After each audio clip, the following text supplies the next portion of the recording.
Hello， 大家好，我是谁不重要，重要的是影评很难全客观，参考就好，不虚战。今天要来跟大家分享，甚至可能有些许过度且相当主观解析的，是大导演雷利·史考特于2012年所拍摄的科幻电影《普罗米修斯》。本部电影虽然可以说是1979年《异形》本传与后来其他系列作品的前传，但在内容上其实有相当大的程度差异，是一部比较接近深度探讨哲学、神学的电影。就算当初评价并不是很高，甚至被许多一般观众抱怨看不懂，是难看的烂片，但随着时间的推移，将来应该很有可能被更多人理解并赞许，成为另一部科幻电影的经典作品。因此非常建议大家一定要先看过原版电影，可以的话找时间重看一次后再继续本部影片。而我一样怀着我不入地狱谁入地狱的心情，对老雷的敬佩与对普罗米修斯无法被部分电影爱好者完全理解的可惜，斗胆要来跟大家抛砖引玉，分享一些想法。而本部影片将会简单介绍关于普罗米修斯的预备知识，下一集才会正式切入电影的讨论。那就让我们开始吧。普罗米修斯的剧情主要讲述女主角肖恩博士发现了许多来自不同文化的古老壁画，似乎都指向一件事实，那就是人类并不完全是如进化论所说是由猿猴进化而来，而是有更高位阶的存在，暂时以策划者工程师命名之，并且这些工程师早在数个世纪以前就到达地球，创造人类后留下壁画，作为指引人类可以前往太空去寻找他们的邀请。肖恩博士便试图说服当代最大的企业主韦伦公司，一同搭载名为普罗米修斯号的太空船，开启了探索人类缘起的太空之旅。然而当他们来到指标所指的 LV223 星球后，才发现原来事实似乎并非他们所想象的。故事就此展开，以下有雷，斟酌服用。本部电影虽然是异形的前传，但却是以希腊神话中的泰坦神族普罗米修斯作为电影名称，一来在内容上有相关，二来也作为与原作异形探讨议题和电影调性不同的区别。然而电影本身在架构上也借用了史上最强畅销书天梯排行榜第1名圣经中的创世纪，来开启整个系列乃至于后续3部曲作为讨论的起点。首先要简介也揭露一下创世纪的部分内容。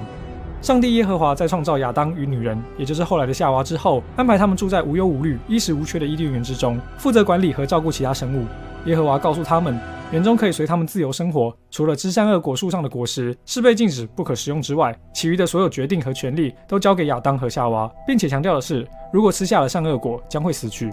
一开始亚当与夏娃都十分遵守上帝的指示，在伊甸园中过着快乐的生活，但是伊甸园里的其中一种动物蛇却起了不善的念头。蛇来到夏娃的面前，告诉夏娃说，去吃善恶果吧，吃了它不但不会死，反而还可以变得跟上帝一样聪明，上帝只是害怕你们变得跟他一样，所以才会故意欺骗你们，吃下善恶果会死的。夏娃听了蛇说的话，半信半疑，却又不免好奇，到底善恶果实吃起来是什么样的感觉，吃下去之后又会发生什么事情呢？终于经不起诱惑的夏娃吃下了一颗善恶果。夏娃觉得好吃极了，而且似乎真的让她有变聪明的感觉，她马上就告诉亚当。亚当虽然怀疑，也在内心挣扎是否应该听从上帝的指示，但最后他放弃了，他也觉得相当好吃。紧接着亚当和夏娃突然发现他们没穿衣服是一件羞耻的事情，于是他们从树上摘下了几片叶子，并围绕在身上，好让自己的身体不再像过往一样暴露在外。上帝回来后看到亚当与夏娃穿着叶子的样子，他知道了他们违背自己的旨意偷吃善恶果。在了解完来龙去脉之后，上帝说道，你们不听我的旨意偷吃了善恶果，那你们将不再能够继续住在伊甸园中，并且要自食其力，自力更生，也不再具有长生不死的生命。于是身为人类祖先的亚当与夏娃最后离开了伊甸园，并在人间开始了最早的人类生活。这一段的寓意有非常多不同的讨论与说法，基本上不超出知识智慧、谦卑服从与全能上帝的范畴。不过我特别想分享我认为的其中一种解释。亚当与夏娃在吃下善恶果之前，其实就和一般所有的动物一样，是全身赤裸的，但在吃下善恶果之后，却发现没穿衣服这件事是羞耻的，并且开始以叶子为衣服。然而我们都知道，赤裸本身并不是什么大事，更遑论羞耻的事。毕竟小孩子刚出生，谁不是赤裸裸的呢？而真正让上帝对亚当、夏娃感到失望的，除了他们并没有遵从他的指示之外，更重要的是，人类自以为是的认为人是万物之灵。为什么会这么说呢？因为所有动物之中，基本上只有人类会以追求美观而制作衣服，而这就是一种人类与其他万物很大的区别，也就是某种自认为优于其他物种的表现行为。但是上帝应该也是同样爱护其他动物，就算他特别偏爱人类，并视为被选中的子民，依然会希望人类不要自视甚高，而能以相同谦卑的心理对待世间其他万物。因此当人类开始有这种自己与其他动物都相同为赤裸的羞耻心之后，就背负起了某种类型的原罪。而在普罗米修斯电影之中，肖恩博士就像创世纪里的夏娃，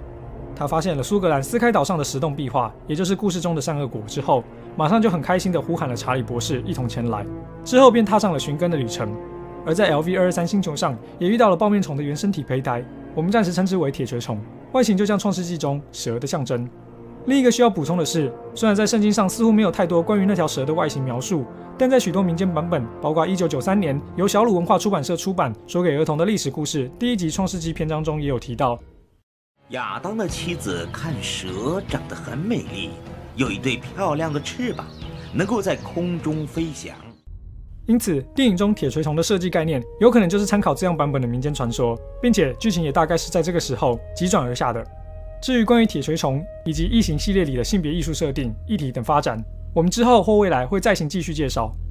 接下来要分享电影与希腊神话中的关联性。首先当然还是要先强调，希腊神话有非常多版本，因此在故事性上可能会有些出入。以下将会介绍应该是较为大众与通俗的版本。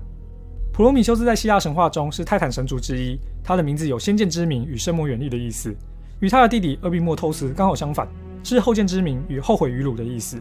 普罗米修斯是厄密斯与伊阿伯托斯的儿子，他们的父母是宙斯父母克罗诺斯与瑞亚的兄弟姐妹，也都是天空之神乌拉诺斯与大地之母盖亚的子女。因此普罗米修斯与天神宙斯可以说是表兄弟之间的关系。